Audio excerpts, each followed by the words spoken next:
Ассалаумағалейкум. Бүгінгі видео онлайн маркетинг үшін. Бүгінгі видео сабақта біз сайтқа пиксельді орнатып үйренеміз. Facebook пикселін нақтырақ айтқанда.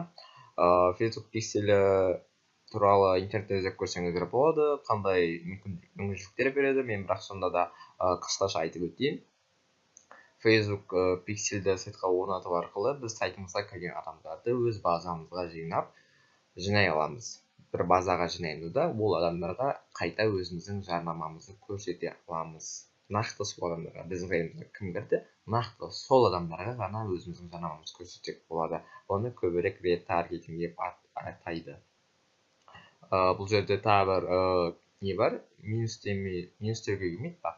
Сайтқа кірген адам саны 1000 адамнан асу керек. Яғни сіздің сайтыңызға 500 адам кіретін болса, онда ол реклама жүруге келмейді. Ал егер 1000 адам кіретін болса, базада 1000 адам жиналатын болса, ол адам 1000 адамға қайта рекламаны көрсетуге болады.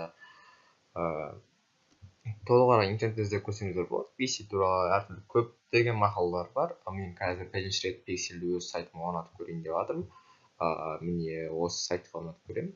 Сайтқа кірген адамдарды базаға жинаймыз. База бұл Facebooktың өзінде тұрады. Кейін біз реклама жіберу барысында оны нақты көрсететін боламын. Ал дәл қазіргі видеода біз пиксельді өзіміздің сайтымызға орнатамыз. Чтобы көп адамдар болады, новичоктар дейді. Енді Facebookқа келіп жатқан көп нәрсені білмейтіндер.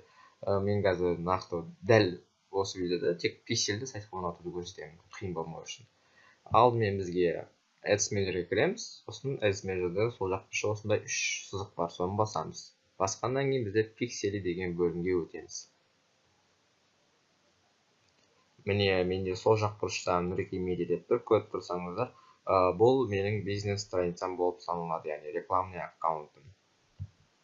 Рекламный аккаунт, осы жерден өздеріңіздің рекламный аккаунттарыңызды таңдайсыздар. Енді бізге создать пиксельді басу керек.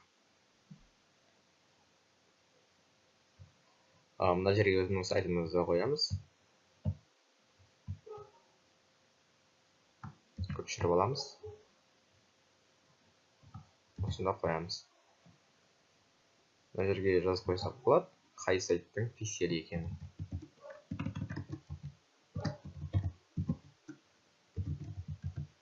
Сосын создать деген батырманы басамыз.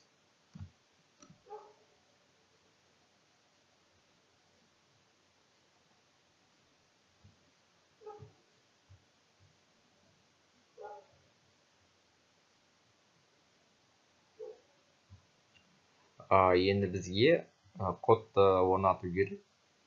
Бұл жерде установить код вручную деген таңдаймыз.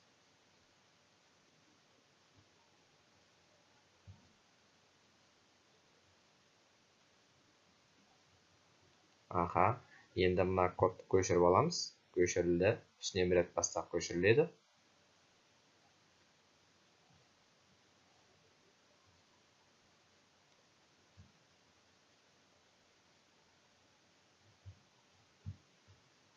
Енді өзіміздің сайтымыздың файловер менеджерге барамыз. Бұл index.html деп аталады. Сіздерде лендинг пейджі болатын болса, олардың негізгі басқа функциялары бар. Арнайы пиксельді орнататын, бұл тег орнататын арнайы функциясы болу керек. Ол туралы мен көрмеппін басқа лендинг пейджде. Ал мен қазір кодтық сайттарда көрсетемін. Кодовый сайттар деп атайды көбінесе. Кодты қою үшін head деген не бар, тег бар. Тегтен кейін осы жерге қоямыз. Ашық жерге. Міне абзац қойдым, сосын вставить етемін. Сосын окейді басам. Загрузка жүреді. Сақталады. Енді қайтадан Facebook пиксельге барамыз.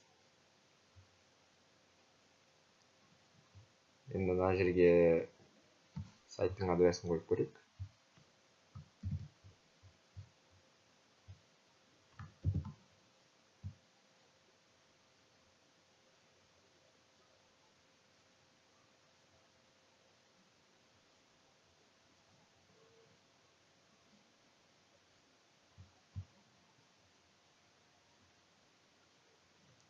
Болды. Активен деп тұр, яғни біздің код жұмыс жасап тұр. Енді бізге продолжитті басамыз. Болды.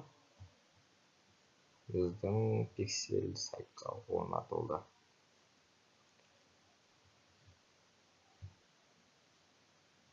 Ары қарай мындай настройкаларды келтіруге болады екен, бірақ қалай жұмыс жасайтынын білмеймін. Дәл қазір біз пиксельді сайтқа орнаттық. Енді біз осы сайтқа келген аттар біздің базамызға жинала береді. Келесі видеода мен рекламаны жіберем. Дәл осы біздің пиксельде жиналған базаға, яғни базадағы жиналған аттарға көрсететін жіберетін боламын. Ендеше сау болыңыздар, біздің WhatsApp-та онлайн маркетинг чатына тіркеліңіздер, яғни қосылыңыздар. Сол жерде қызықты ақпараттар болады, сұрақтарға жауаптар алсаңыздар болады. Келесі видеода кездескенше.